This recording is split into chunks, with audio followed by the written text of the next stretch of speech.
770 450 வரைக்கும் பயங்கரமாக இறங்கியிருக்கு. அது என்னென்ன ரீசன் டீட்டெயிலாக அந்த வீடியோவில் பார்க்கலாம். ஆக்சுவலாக நான் ஃபஸ்ட்டு நார்மலாக 124 P ரேஷியோ இருந்துச்சு, அடுத்து 80 ஆச்சு. நான் நினச்சா நார்மல் கரெக்ஷன் தான், ஒன்றும் பிரச்சனை இல்லை அப்படின்னு நினச்சிருந்தாங்கன்னா அதுக்குள்ளே ஏகப்பட்ட விஷயம் இருக்குது கரெக்ட் ஆகுதுக்கு. ஸோ அது டீட்டெயிலாக பார்க்கலாம்.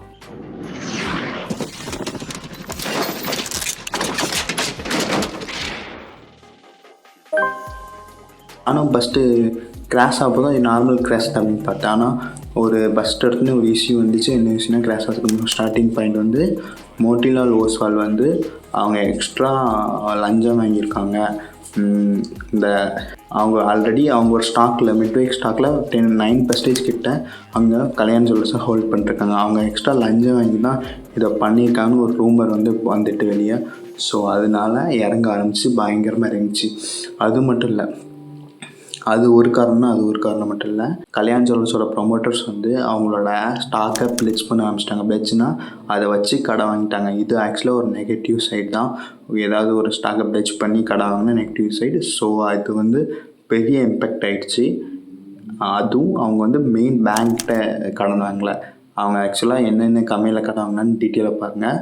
அதுலேயும் ஒரு கம்பெனி வந்து கொஞ்சம் ரொம்ப நாங்கள் அந்த கம்பெனி. ஸோ அதனால சென்டிமெண்ட் வந்து ரொம்ப பேடாக இருக்குது. இது ஒரு ரீசன். ஓகே, இந்த 2 ரீசன் தான் கல்யாண ஜுவல்லர்ஸை பயங்கரமாக ஆரம்பிச்சிச்சு. ஆனால் அதோட PE ரேஷியோ 120 அது ரொம்ப ஹெவி. இன்கேஸ் டைட்டனோட PE ரேஷியோ கூட 94 கிட்ட தான் இருக்குது. ஸோ இது அதோட பயங்கரமாக இருக்குது.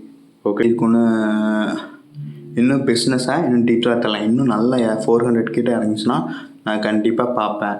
ஆனால் எனக்கு தெரிஞ்சு ஃபஸ்ட்டு டைம் இறங்க போகிறோம் யோசிச்சா 450 கிட்டே இருக்க போகிறோம் வாங்கணும்னு நினச்சேன். ஆனால் இப்போ வந்து எனக்கு தோணுது இன்னும் கொஞ்சம் வெயிட் பண்ணி பார்க்கலான்னு தோணுது. பார்க்கலாம். ஆனால் வந்து கல்யாண ஜுவல்லர்ஸில் வந்து ஒரு நல்ல பொட்டென்ஷியல் இருக்குன்னு தான் தோணுது கோல்டு ஜுவல்லரி செக்டரில். அதாவது இன்ட்ரெஸ்டிங் வேல்யூ வந்து 117 rupees. ஓகே, அது காம்பவுண்டட் சேல்ஸ் க்ரோத் வந்து 14%. 5 இயர்ஸ் டேட்டாவை சொல்கிறேன். அதேமாதிரி 5 இயர்ஸ் டேட்டாக தான் ஃபுல்லாக சொல்கிறேன். அது காம்பவுண்டட் ப்ராஃபிட் க்ரோத் வந்து 126%. Okay, compounded return on equity compound last 5 இயர்ஸ்க்கு வந்து 10%. இஎஸ் கல்யாண்ராமன் தான் இதை ஃபஸ்ட்டு ஓப்பன் பண்ணாங்க. இதோட ஹெட் ஆஃபீஸ் வந்து கேரளா த்ரீசூரில் இருக்குது. ஓகே, அப்கமிங் பட்ஜெட்டில் வந்து கஸ்டம் டியூட்டி கோல்டுக்கு வந்து அதிகப்படுத்தினாங்கன்னா இவங்களுக்கு வந்து நல்ல அப் ரேலி வர வாய்ப்பு இருக்குது. ஓகே, ஏன்னா டிமாண்ட் அதிகமாகும், கோல்டு ரேட்டு கூடும். ஸோ இன்வெர்ட்ரி விற்கும் அதிகமாக. ஸோ அதனால் இவங்களுக்கு டைரெக்டாகவே க்ரோத், அதான் இன்டைரக்டாகவே க்ரோத் தான். ஸோ இன்கேஸ் கஸ்டம் டியூட்டி அதிகப்படுத்தினாங்கன்னா இந்த பட்ஜெட்டில் கல்யாண ஜுவல்லர்ஸ்க்கு நல்ல க்ரோத் இருக்குது. கல்யாண ஜுவல்லர்ஸோட மார்க்கெட் கேப் வந்து 47,317 கோடி. ஓகே, இது வரைக்கும் 277 ஷோரூம் இருக்குது, இந்தியா அண்ட் மிடில் ஈஸ்ட் எல்லாம் சேர்த்து. ஓகே, மெயின்லி இந்தியாவில் தான் இருக்குது. ஓகே, அதோட ஸ்டாக் PE வந்து 75.6, புக் வேல்யூ வந்து 42.3.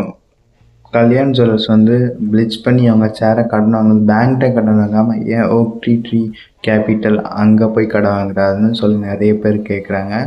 ஸோ அதனால் நிறைய பேர் பயப்பட ஆரம்பிச்சிட்டாங்க. ஓகே, அதே மாதிரி ரீசெண்டாக ஒரு FIs வந்து கல்யாண் ஜுவல்லர்ஸில் நிறைய செல் பண்ண ஆரம்பிச்சிட்டாங்க. ஓகே, கல்யாண ஜுவல்லரி ப்ரொமோட்டர் வந்து 1300 கோடி வந்து ஓக்ட்ரீ கேபிட்டலுக்காக கிட்ட வாங்கியிருக்காங்க. அவங்க ஏன் பேங்க்கிட்ட வாங்காமல் ஒரு கேபிட்டல் கம்பெனிக்கிட்ட வாங்குறாங்கன்னு எல்லாரும் பயப்பட ஆரம்பிச்சிட்டாங்க. ஸோ அதனால் ஸ்டாக்கை நிறைய பேர் விற்க ஆரம்பிச்சிட்டாங்க. ஸோ இது ஒரு மைனஸ் தான். இன்கேஸ் உள்ள எதுவும் பிரச்சனை இருக்குமோ இல்லையோ அந்த டவுட்டு நிறைய பேர் இருக்குது. மார்க்கெட்டில் அந்த டவுட்டே போதும், ஒரு ஸ்டாக்கை ஏற்றவோ இறக்கவோ போதும். ஸோ அதனால தான் நல்லா இறங்கிட்டுருக்கு. என்ன கேட்டால் நான் கூட பயப்பட ஆரம்பிச்சிட்டேன். ஏன்னா நிறைய பேர் கல்யாண ஜுவல்லர்ஸை பற்றி கொஞ்சம் இதாக தான் சொல்கிறாங்க. ஓகே, இன்னும் கொஞ்சம் கரெக்ஷன் ஆனால் கொஞ்சம் கொஞ்சமாக வாங்கலான்னு நான் யோசிப்பேன். ஓகே, அவ்வளோதான். இது உங்களோட ஒப்பீனியன், நீங்கள் எப்படினாலும் வாங்க, இது உங்கள் மணி தான். ஸோ ஜஸ்ட் என்னோட ஒப்பீனியன். ஓகே, தேங்க்ஸ் ஃபார் வாட்சிங். தேங்க்யூ ஃபார் வாட்சிங். லைக் சப்ஸ்கிரைப் பண்ணிக்கோங்க. தேங்க்யூ.